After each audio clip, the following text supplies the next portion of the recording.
on va parler langue française et littérature. Gaston Poléfa, bonsoir. Bonsoir. Vous sortez votre 17e livre, ce roman, L'enfant que tu as été marche à côté de toi, chez Gallimard. Sous votre plume, on revient sur l'horreur de l'attentat du marché de Noël de Strasbourg. C'était en 2018. Vous saisissez au passage ce moment de bascule entre l'enfance et l'adolescence et l'âge adulte. En quoi cet attentat a été marquant pour vous ? L'attentat éveille des douleurs. L'attentat blesse, fait saigner et vous fait revisiter peut-être aussi des choses qui étaient enfouies et que vous ignoriez. Je me suis redécouvert dans ce traumatisme. J'ai appris à me relever parce qu'on m'a tendu la main, on m'a permis de réécouter quelque chose que j'avais occulté jusqu'ici, l'enfant. C'est cette partie, cette lumière du passé qui est en nous, qui s'est installée dans l'être et qui nous permet d'avancer dans la ténèbre de l'avenir. Et c'est un peu la trame pour le personnage. Cet attentat fait ressurgir chez lui tout un pan de son histoire. On peut parler d'un traumatisme ancien. On parle d'un traumatisme ancien. Il faut se dire que les blessures sont souvent déjà là. Et on les vit différemment selon que nous avons un passé singulier. Et ce personnage va se relever justement parce qu'il a eu la chance, peut-être, de rencontrer cet être qui était là, ce double inconnu qui est lui-même. Il a appris à se regarder, il a appris à se relever, il a appris enfin à écouter le monde. Et c'est peut-être ça qui nous manque dans cette période cruciale. On ne sait plus écouter, on ne sait plus regarder. On lui a simplement ouvert les paupières de l'oreille, ce qui le remet debout. On va préciser qu'il est blessé dans cet attentat, ce personnage. En convalescence, il téléphone à sa mère. Elle lui répond, je vous cite, je vous lis, « Toi l'Africain, comment peux-tu être à ce point affecté par la mort alors qu'en Afrique, des milliers de gens meurent chaque jour?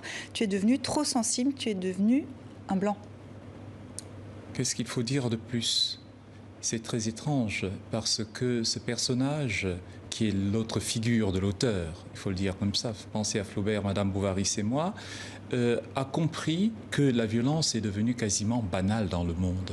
Vous imaginez, lorsqu'on titre dans les journaux, cela passe en quelques secondes. Et je pense que la violence est devenue banale parce que l'humanité de l'homme est devenue banale. On a désacralisé l'homme.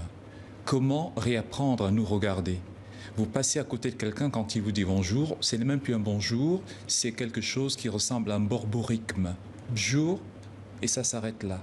Reprenons le temps de nous asseoir, de regarder, peut-être aussi, et remettre ce qui est sacré, la parole. Je suis heureux aujourd'hui qu'on fête la francophonie.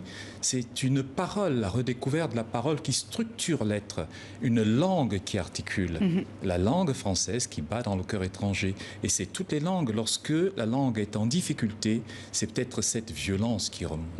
Alors justement, ça pose des questions sur votre écriture aussi. Une partie du livre se passe dans un pays du Golfe de Guinée, l'autre en France. Est-ce que implicitement l'écriture change ? L'écriture ne change pas, mais ce sont les scènes qui donnent l'impression que l'écriture change. Selon le lieu que l'on décrit, la personne à qui on s'adresse, les détails qu'on veut relever, l'écriture prendra d'autres aspects. Et c'est cela qui fait le miracle de l'écriture, cette musique secrète qui s'élève à chaque fois et qui contourne les choses et les êtres. C'est drôle que vous parliez de musique parce que c'était exactement la question que j'allais vous poser. Vous êtes d'origine camerounaise. Si on est au Cameroun, si on est en France, vous vivez dans l'est de la France. Est-ce que cette mélodie, est-ce que cette musique change à l'écrit et à l'oral? Vous savez que j'ai la chance d'être né dans un pays qui a plus de 230 langues. En plus de la langue dite française.